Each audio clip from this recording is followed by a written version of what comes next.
Good morning class. आज हम एक नया टॉपिक पढ़ेंगे, हेज़नबर्ग्स अनसर्टेनिटी प्रिंसिपल। हेज़नबर्ग ने एक प्रिंसिपल दिया जिसका नाम था uncertainty principal.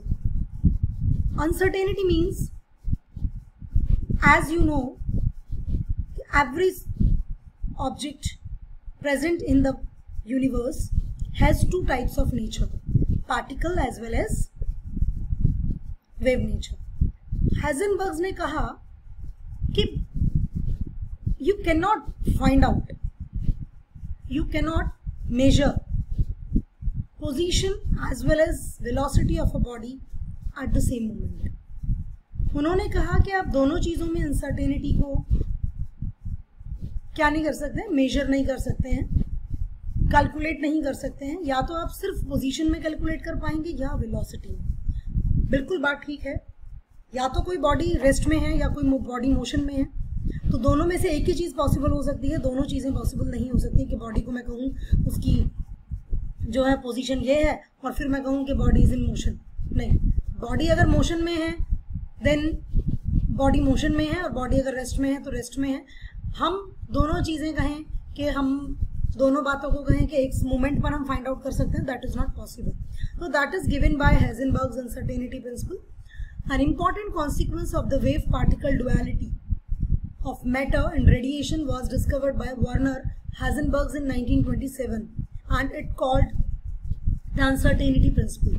According to this principle, it is not possible to measure both the position and momentum of an electron or of an object simultaneously. Okay, दोनों चीजें एक साथ हम कैलकुलेट नहीं कर सकते हैं, that is not possible.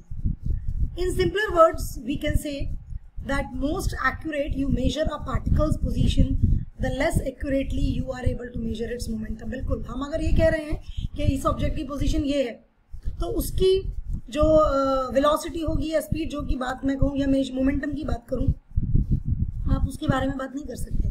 और अगर आप उसका मोमेंटम मेजर कर रहे हैं, आप कह रहे हैं body is moving with this so much of speed, तो आप उसकी पोजीशन के बारे में कोई कमेंट नहीं कर सकते। That is basically stated by Werner Heisenberg, and for this he got the Nobel Prize in 1932. ये रिलेशनशिप है। AX मीन्स पोजीशन में आपकी अनसर्टेनिटी, AP मीन्स मोमेंटम में आपकी अनसर्टेनिटी। अगर आप इन दोनों को मल्टीप्लाई करते हैं, that is always greater than equal to h/4π। h is Planck's constant, pi आपको पता है 22/7, तो उसकी वैल्यू उससे ज्यादा नहीं होगी। तो you will calculate whether uncertainty in momentum at a moment और uncertainty in position at a moment. You can not measure both exactly at the same time. हम एक टाइम पर दोनों चीजों को कैलकुलेट नहीं कर सकते हैं। That is basically Heisenberg's uncertainty principle. We use this formula to find out, to calculate the uncertainty in the position and the uncertainty in the momentum of a body. हम बहुत सारे न्यूमेरिकल्स का use करते हैं, solve करते हैं by using this formula. हम बहुत सारे प्रॉब्लम्स को सॉल्व करते हैं और हम उसमें फाइंड आउट करते हैं कि whether the body has uncertainty in position और has uncertainty in momentum. Okay? You know what is Planck's constant? हमें पता है Planck's constant क्या होता है, 6.6 into 10⁻34 जूल सेकेंड। सो इस वैल्यू को हम पुट करेंगे और अपने क्वेश्चंस को सॉल्व करेंगे। Now some questions are here. What do you understand by wave particle duality? You know, आपको पता है वेव पार्टिकल डुअलिटी मतलब every object in the universe is surrounding you has two kinds of, both types of nature, wave nature as well as particle nature. Name the experiment that established the wave nature of electron. आपको experiment बताना है जिसने establish किया है wave nature of electron को। अभी मैंने पीछे डिस्कस किया था। Compute the de Broglie wavelength, ये क्वेश्चन भी मैं आपको करा चुकी हूँ। And state Heisenberg's uncertainty principle. तो स्टूडेंट्स, ये क्वेश्चंस इस तरीके के हम आपको इसलिए करा रहे हैं जिससे कि आपको प्रैक्टिस हो और आप एग्जाम टाइम में उन क्वेश्चंस को कर पाएं। Now the next is mechanical model of atom. Mechanical model of atom means, ये जो पार्ट है हमारा मैकेनिकल मॉडल, एक्चुअली एटम की कुछ वेव फंक्शंस हैं जो एटम के बारे में हमें इंफॉर्मेशन देती है।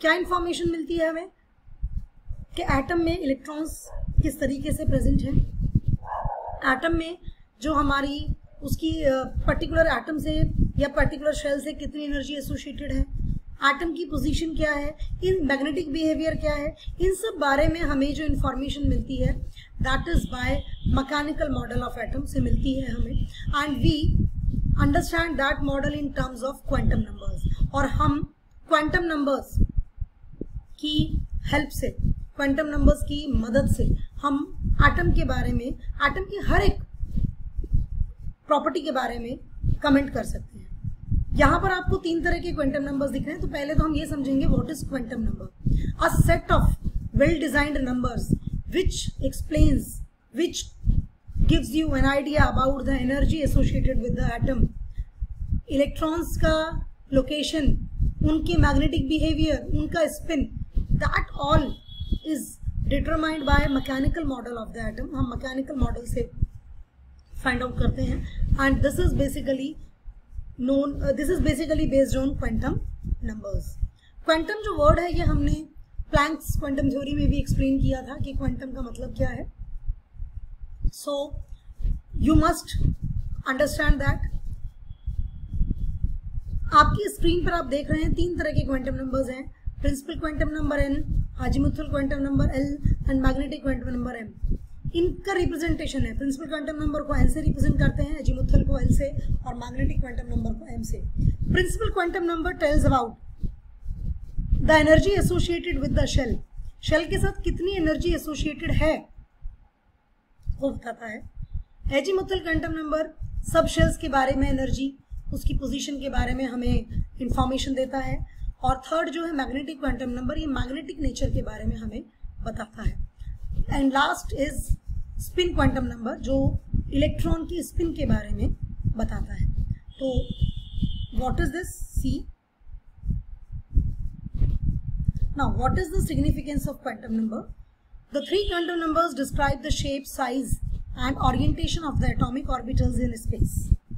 There is an additional quantum number which does not arise from Schrödinger wave equation but is introduced to account for electron spin, the 4th quantum number that helps in designating the electron present in the atom, and that is spin quantum number. So I will discuss all these one by one।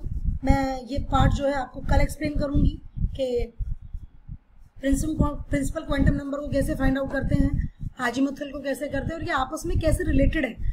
I will discuss all these points tomorrow. तो आज के लिए सिर्फ इतना ही। आपको समझ आया होगा, मैंने हाइजेनबर्ग्स आपको अनसर्टेनिटी प्रिंसिपल पढ़ाया और क्वांटम नंबर्स के बारे में थोड़ा बताया। Thank you and have a good day.